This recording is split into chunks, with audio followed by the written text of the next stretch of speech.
everyone, Amy Title here at the Space Vehicle Mock-Up Facility at the Johnson Space Center in Houston. Today we took a tour of the International Space Station Training Facility with Lucia McCollum. The modules. The ISS training facility is effectively the International Space Station, but the modules are separate, not together like they are in space, but the arrangement is exactly as they are in orbit. Every module of the International Space Station is replicated in this space in Houston, and the idea is to give crews a space where they can train for emergency procedures and full days in the life on board the ISS. This is the area where the instructor team sits when we do a sim with the whole space station crew.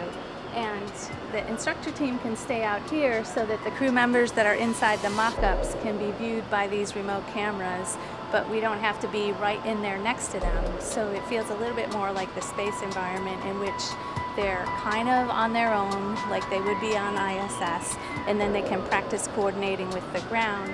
And then we have real Capcoms that answer the questions that the crew makes. And so we practice the coordination between the crew and the ground many times before they ever fly.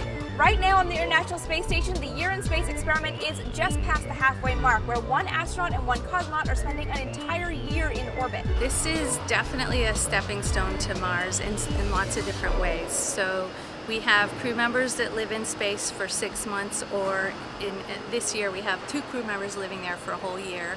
And so you experience what are the challenges of long duration being in space, and then we also get practice building different types of systems, life support systems and computer systems, and seeing what is more robust, what's going to last for the long haul. Some of the things you can have a really good theory and design and philosophy, but when things are in space and you get the experience, you really learn what's going to make it for the long haul and what changes are going to be needed. Right now, the experiments on board the International Space Station are furthering our knowledge of what exactly happens to the human body when it's in space for a long time. And this is all, of course, pointing towards an eventual journey to Mars.